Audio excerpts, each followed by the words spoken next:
faut-il investir dans les portefeuilles que je vous propose sur mon site Gumroad? C'est la question à laquelle je vais essayer de répondre dans cette vidéo. Pensez à vous abonner à la chaîne et activer la cloche si ce n'est pas déjà fait.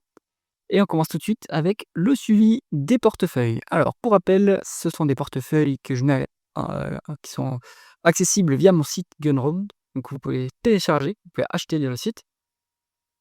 Ici, je fais le suivi, en fait. Donc, quand vous êtes client, vous avez une mise à jour mensuelle et je poste sur le blog le suivi des performances. Donc, les portefeuilles qui sont disponibles, qui sont suivis sur le blog et dans ce document, ce sont des portefeuilles qui sont composés d'ETF, d'actions et de crypto-monnaies.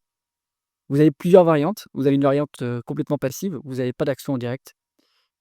Et elles sont la plupart, enfin les 3 variantes sont plus performantes que le Nasdaq 100 qui est le benchmark que je vais utiliser pour ces portefeuilles. Ils ont démarré au 1er janvier 2021 et depuis, la surperformance continue. Alors, dans les portefeuilles que j'utilise, il y a des crypto-monnaies qui ne sont pas forcément disponibles sur le site que j'utilise pour mesurer les performances. Le site que j'utilise, c'est Portfolio Visualizer, c'est gratuit, c'est très bien fait. Eh bien, pour, on va dire, avoir quand même un proxy des crypto-monnaies, je vais mettre Bitcoin, hein, qui est finalement la plus grosse des crypto-monnaies, qui est forcément maintenant un peu moins performante que certaines, puisque c'est une large cap, mais ça donne un bon proxy de la performance.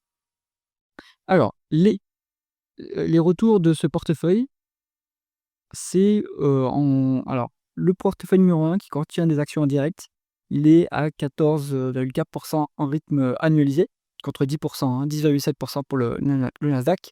Le portefeuille numéro 2, qui est un portefeuille passif comme le numéro 3, lui, il a 15,8% et 14,7% pour le portefeuille numéro 3. Donc, performance quand même pas si mal, hein. Et quand on regarde les volatilités, alors le risque, on va dire, mesuré par l'écart type, hein, ce qui en fait la volatilité, hein, on est sur des portefeuilles qui sont moins volatiles que le Nasdaq 100. Donc, vous êtes plus performant et vous êtes moins volatile. Donc, c'est quand même pas si mal, hein. Alors, on revient sur le document. On a du coup un moindre impact des drawdowns. Donc, le drawdown, hein, c'est les périodes pendant lesquelles vous êtes en moins-value latente. Donc, ici, sur le Nasdaq, on a eu quand même, à partir de janvier 2022, hop, un drawdown est assez énorme, hein, qui a duré longtemps. Les 3 portefeuilles qui sont proposés, eux, finalement, ils sont revenus plus vite. Alors, ils ont moins plongé que le Nasdaq 100 et ils sont revenus plus vite, on va dire, en flat, en fait, par rapport au dernier plus haut, que le Nasdaq 100. Ça, c'est pas mal.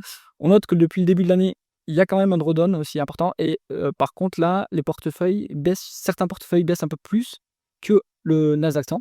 Mais bon, là, les chiffres s'arrêtent au 30 avril 2025. Sur mai, on a eu un bon rebond des actifs risqués, donc qui composent les portefeuilles. Donc, je m'attends à ce que ça s'améliore et qu'on revienne en plus-value latente sur ces portefeuilles par rapport au dernier plus haut, hein, bien sûr.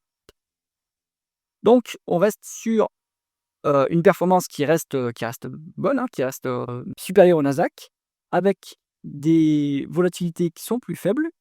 On a une utilité qui revient sur les marchés, ce qui pousse des actifs risqués. Donc, je m'attends à ce que le portefeuille, la mise à jour de mai donne une performance mais encore plus grande que celle qu'on voit ici. Ce que je raconte, c'est que ici, donc c'est que en fait, le portefeuille qui est actif, c'est, on va dire, à titre illustratif. Si vous faites du stock picking, vous pouvez avoir une poche stock picking avec des ETF à côté, avec des cryptos à côté, plutôt passif. Et par contre, vous devez gérer votre portefeuille stock picking activement. Mais pour cela, vous devez avoir une bonne stratégie d'investissement en stock picking.